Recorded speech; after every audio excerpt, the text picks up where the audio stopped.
ఈ రాష్ట్ర ప్రజలకే కాదు, సామాన్య మానవులకు కూడా, సామాన్యమైనటువంటి ప్రజలకు కూడా అర్థమవుతా ఉందని చెప్పి మీ ద్వారా తెలియజేస్తా ఉన్నాను. నిజంగా ఈ ప్రభుత్వం ప్రమేయం లేకుండా ఈ సంఘటన జరుగుద్దా?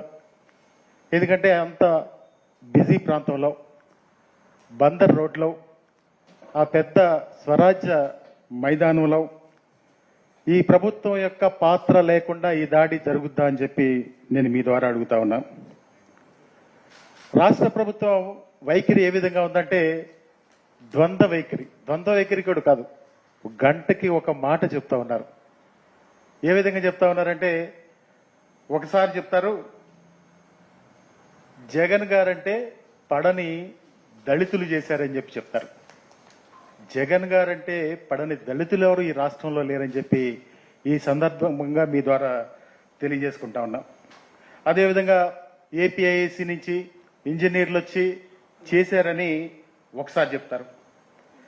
ఒకసారి వాళ్ళ ఇష్టం, ప్రభుత్వానికి ఏం తోస్తే ఆ విషయాలన్నీ కూడా చెప్పే పరిస్థితులన్నీ కనపడతా ఉన్నాయి. ఎవరో చీకట్లో అగంతకులు వచ్చి చేశారని చెప్పి చెప్తారు. అగంతకులు వచ్చినా, ఏపీఐసి నుంచి ఇంజనీర్లు వచ్చినా, జగన్ గారంటే మీరు అన్నట్టు జగన్ గారంటే పడని దళితులు వచ్చి చేసినా గానీ ఈ రాష్ట్ర ప్రభుత్వానికి ఎవరు ప్రపంచ నిర్మాత డాక్టర్ బిఆర్ అంబేద్కర్ గారి మీద ఎవరు దాడి చేశారు అనేది తేల్చాల్సిన అవసరం ఈ ప్రభుత్వానికి ఉందని చెప్పి మీ ద్వారా నేను అడుగుతా ఉన్నాం. ఎందుకంటే ఎక్కడో మూలం లేదు, ఎక్కడో అనకాపల్లి పక్కన చిన్న పల్లెటూరులోనో, లేకపోతే ఇటెక్కడ రాయలసీమలో చిన్న పల్లెటూరులోనో ఎక్కడ అంబేద్కర్ శృతివనం లేదు.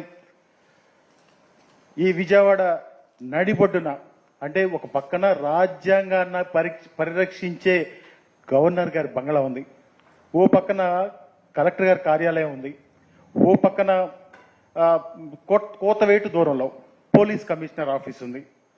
అంటే వీటిలన్నిటి మధ్యన ఉన్నటువంటి రాజ్యాంగ నిర్మాత డాక్టర్ బిఆర్ అంబేద్కర్ గారి స్మృతివనానికి రక్షణ లేదంటే ఈ రాష్ట్రంలో ప్రభుత్వం ఏ విధంగా చేస్తా ఉన్నారో మనందరికీ అర్థమవుతా ఉంది.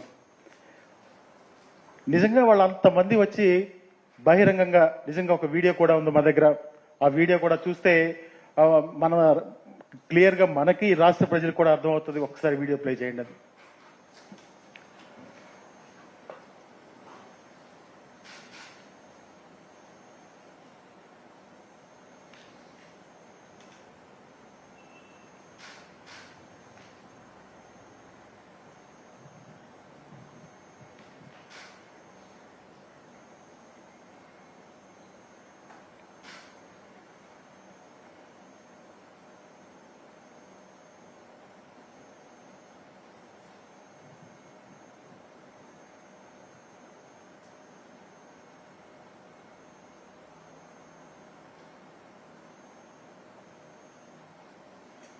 నిజంగా వాళ్ళంతమంది వచ్చి విధ్వంసం చేస్తా ఉంటే మరి ఎవరు చూడలేదా, లేకపోతే ఈ ప్రభుత్వానికి కనిపించట్లేదా, లేకపోతే ప్రభుత్వం ఏం చేస్తుందో ఒక్కసారి అందరూ కూడా ఆలోచించాల్సిన అవసరం ఉందని చెప్పి కూడా మనం చేస్తా ఉన్నా.